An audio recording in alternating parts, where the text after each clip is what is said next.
David Cameron is not looking very likely to secure a good enough reform deal to justify keeping Britain in the EU, Lord Howard has said. The former Conservative leader was speaking as the Prime Minister travelled to Prague on the latest leg of his renegotiation mission. He hopes to get a deal next month, paving the way for a referendum. But his call for a 4-year ban on in-work benefits is proving a stumbling block with Central European nations. Responding to Lord Howard's comments, Mr. Cameron's official spokeswoman said, "The Prime Minister has spoken before of the fact that there are many different views around on this debate. He is clear that the reforms we are seeking are substantial and significant and will really change our relationship and our membership of the EU." The Czech Republic has been among the outspoken members of the Visegrad Group, the Czech Republic, Slovakia, Poland, and Hungary, in expressing concerns about benefit curbs for migrants. And Downing Street said it would be one of the key topics for discussion when Mr. Cameron meets Czech President Miloš Zeman and Prime Minister Bohuslav Sobotka in Prague. Unnatural draw. Mr. Cameron has said he is prepared to consider other options on welfare curbs if they will help cut high levels of immigration to the UK. In an opinion piece for Czech newspaper, Hospodářské noviny, Mr. Cameron said he valued the contributions Czechs had made to British life and he believed in the principle of free movement. But he added, Britain does face some particular challenges due to the scale and speed of immigration in our communities. He said the British welfare system was an unnatural draw for people to come to our country.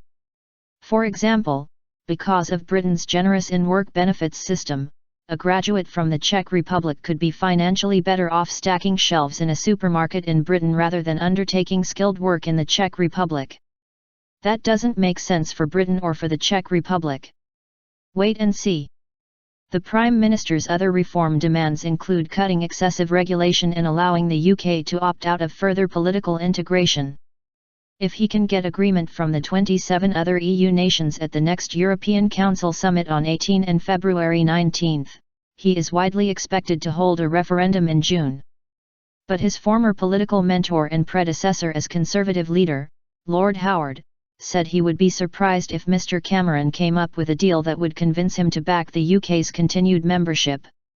"I am waiting to see what the Prime Minister is coming up with. I have always wanted the United Kingdom to remain in a genuinely reformed European Union," he told BBC Radio 4's Today programme. "It is not looking very likely, I have to say, that we are going to see a genuinely reformed European Union. We will have to wait and see. I have great respect and admiration for the Prime Minister. He may surprise us. He has been rather good at surprising us in the past. No hurry." The peer said he had a lot of sympathy with the view expressed by actor Sir Michael Caine in an interview with the Today programme, in which he said Britain should leave the EU unless there were extremely significant reforms. Mr. Cameron travels to Prague from the World Economic Forum in the Swiss ski resort of Davos. Speaking to an audience of global business leaders there, he said he would like to secure a deal next month, so he can campaign to keep Britain in a reformed European Union. "If there is a good deal on the table I will take it, and that's what will happen. But I do want to be very clear, if there isn't the right deal, I'm not in a hurry. I can hold my referendum at any time up until the end of 2017, and it's much more important to get this right than to rush it."